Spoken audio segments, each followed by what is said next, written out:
Halo semuanya, Assalamualaikum warahmatullahi wabarakatuh. Kami dari kelompok 2, Psikologi Kepribadian dengan tokoh Erik Erikson yang beranggotakan Along Cike, Zedi Gedi Pawardani, Trinur Rohmah Berliani, dan Iza Mufliha.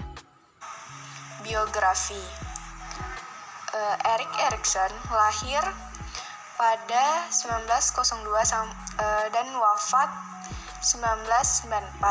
Erik Erikson ini tidak mengetahui siapa ayah kandungnya atau apa agama ayahnya, dia berasal dari mana atau ras dari ayahnya tersebut.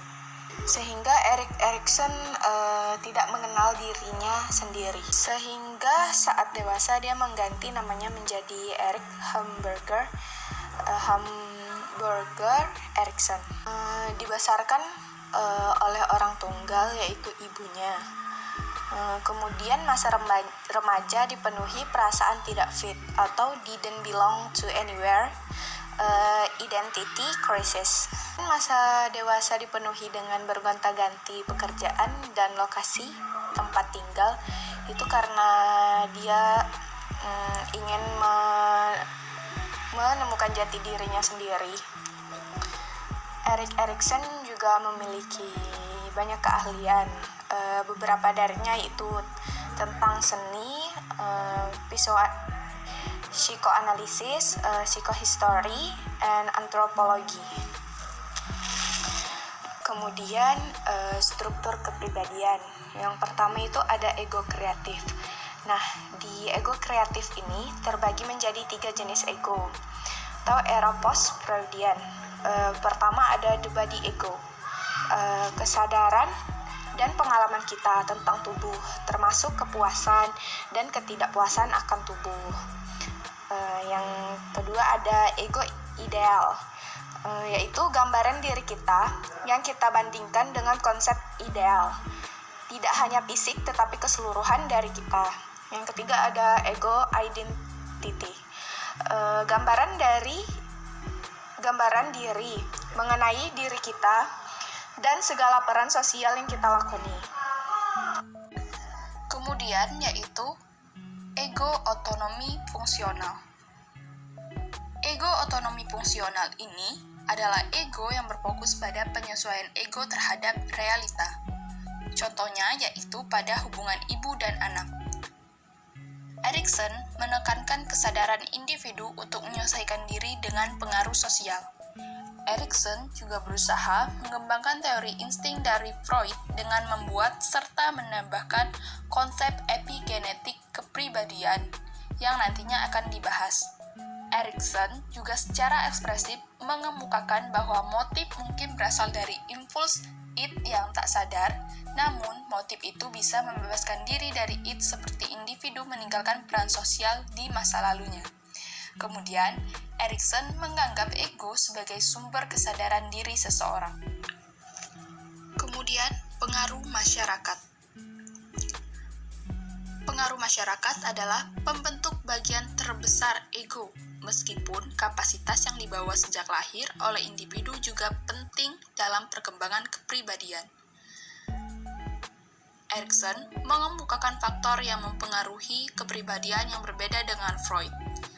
Freud mengatakan bahwa kepribadian dipengaruhi oleh biologikal, sedangkan Erikson memandang kepribadian dipengaruhi oleh faktor sosial dan historikal. Bagi Erikson, ego ini muncul bersama kelahiran sebagai potensi yang harus ditegakkan di dalam lingkungan kultural masyarakat yang berbeda dengan perbedaan kebiasaan. Cara mengasuh anak juga cenderung membentuk kepribadian yang sesuai dengan kebutuhan dan nilai-nilai budayanya.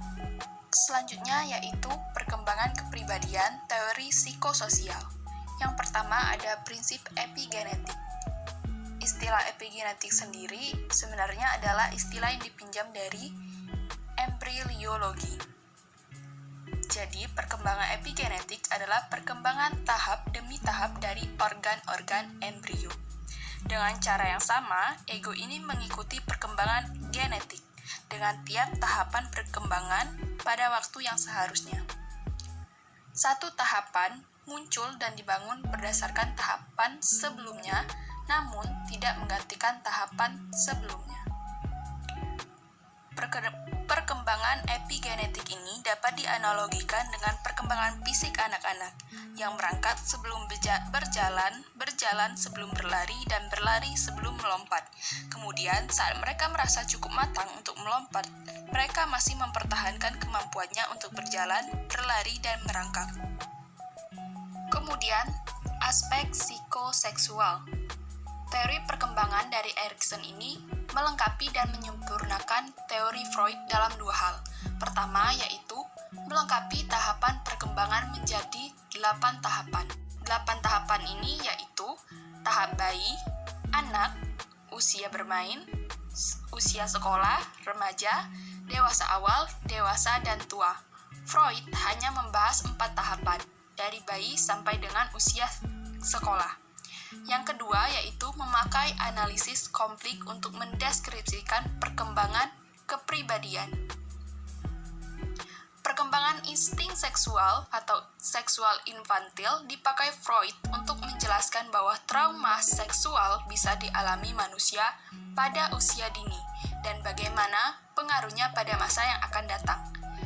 Erikson mengakui adanya aspek psikoseksual dalam perkembangan, yang menurutnya bisa berkembang positif atau aktualisasi seksualnya dapat diterima, atau negatif, aktualisasi ekspresi seksual yang tidak dikehendaki. Dia memusatkan perhatiannya kepada mendeskripsikan bagaimana kapasitas kemanusiaan mengatasi aspek psikoseksual itu, dan bagaimana mengembangkan insting seksual menjadi positif. Konflik psikososial. Pertama, interaksi bertentangan. Di setiap tahap ada konflik psikososial antara elemen sintonik atau harmonis dan distonik atau destruktif. Kedua, kekuatan ego. Konflik psikososial di setiap tahap hasilnya akan mempengaruhi atau mengembangkan ego. Ketiga, aspek somatis. Keempat, konflik dan peristiwa pancaragam. Peristiwa pada awal perkembangan tidak berdampak langsung pada perkembangan kepribadian selanjutnya. Kelima, di setiap tahap perkembangan, khususnya dari masa adolesen dan sesudahnya, perkembangan kepribadian ditandai oleh krisis identitas. C. Ritualisasi versus ritualisme. Ritualisasi adalah pola kultural berinteraksi dengan orang dan objek lainnya yang membuat interaksi menjadi menyenangkan. 2. Ritualisme adalah pola hubungan yang tidak menyenangkan kedua belah pihak karena salah satu menduduki posisi yang lebih superior dan yang lain inferior. 2. Tahapan perkembangan psikososial. Nomor 1, tahapan pada masa bayi umur 0 sampai 1 tahun. Pada aspek psikoseksual, pernapasan, oral, sensori, kinestetik, otot, uretral, anal. Pada konflik psikoseksual, rasa percaya vs rasa tidak percaya. Pada kekuatan dasar, harapan. Pada patologi inti, penarikan diri. Pada hubungan signifikan, seseorang yang keibuan. Pada ritualisasi versus ritualisme, numinus versus pemujaan. Yang kedua, tahapan pada masa kanak-kanak awal umur 1 sampai 3 tahun. Pada aspek psikoseksual, otot, uretral, anal. Pada konflik psikoseksual, otonom versus rasa malu dan ragu. Pada kekuatan dasar, kemauan. Pada patologi inti, paksaan. Pada hubungan signifikan, orang tua. Pada ritualisasi versus ritualisme, bijaksana versus legaisme. Nomor 3, tahapan pada usia bermain umur 3 sampai 6 tahun. Pada aspek psikoseksual, lokomotor, genital, kekanak-kanakan. Pada konflik psikoseksual, inisiatif versus rasa bersalah. Pada kekuatan dasar, tujuan pada patologi inti keterhambatan pada hubungan signifikan keluarga, pada ritualisasi versus ritualisme, dramatik versus impersonasi. Nomor 4, pada tahapan usia sekolah umur 6 sampai 12 tahun.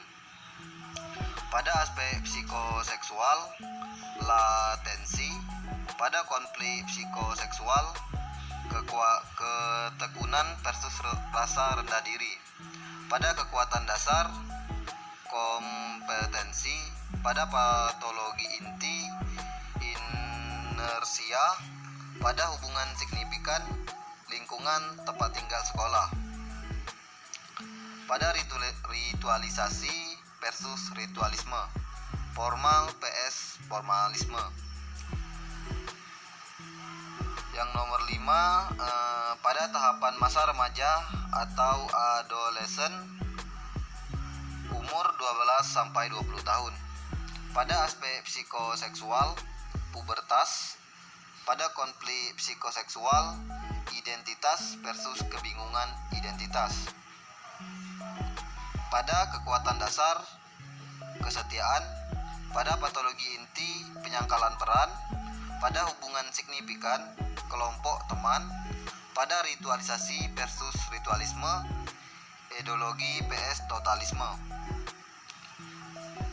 Nomor 6, pada tahapan masa dewasa awal umur 20 sampai 30 tahun.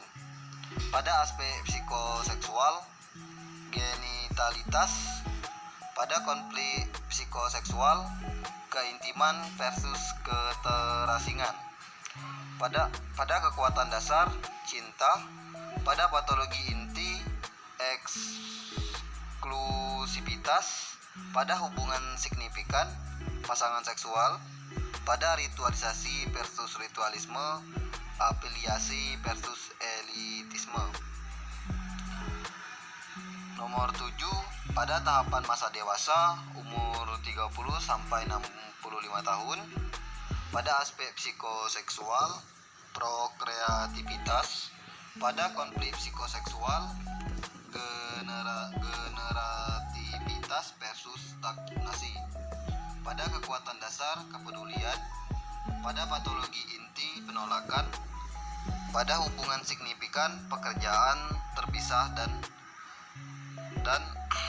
berbagi rumah tangga.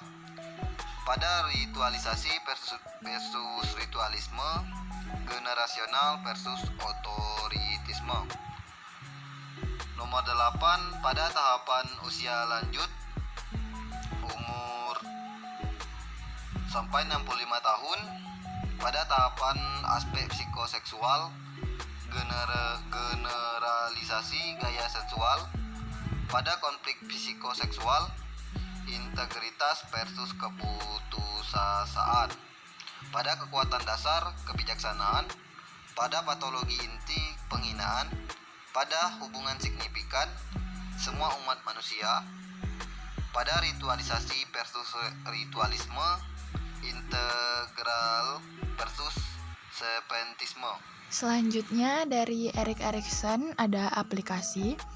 Konsep krisis identitas ternyata aplikatif untuk menginterpretasi 5 ranah sumber krisis pemuda di Amerika, yakni yang pertama, problem pilihan pekerjaan. Yang kedua, konflik dengan orang tua. Yang ketiga, keanggotaan kelompok sebaya. Yang keempat, hubungan cinta remaja. Yang kelima, penggunaan obat psikotropik. Di bidang psikoterapi, analisis konflik sosial dapat membantu pemahaman kepribadian klien. Namun, Erikson tidak mengusulkan treatment yang khas sesuai dengan fokus teori psikososialnya. Selanjutnya, di bidang pengukuran, Erikson mengembangkan Play Construction Test dan Rosenthal bersama-sama dengan Garney dan Moore mengembangkan Erikson Psychosocial State Inventory atau APSI. Play Construction Test, yaitu anak usia bermain dan usia sekolah. Diminta membayangkan dirinya menjadi sutradara dan membuat adegan film yang menarik, memakai mainan yang disediakan. Mainan itu meliputi orang, binatang, peralatan rumah tangga, mobil, rumah, dan apa saja yang diimajinasikan anak. Memakai peralatan audiovisual, skenario anak itu dianalisis sebagai ekspresi sejarah kehidupan secara tak sadar. Yang kedua, Erikson Psychosocial State Inventory, yaitu question dengan 72 item, menggunakan keberhasilan anak mengatasi 6 tahapan dari bayi sampai dengan dewasa muda. Konflik psikososialnya. EPSI ini mengukur tingkat kepercayaan, otonomi inisiatif, ketekunan, identiti, dan intimidasi dalam skala 1-5. Terima kasih semuanya. Assalamualaikum warahmatullahi wabarakatuh.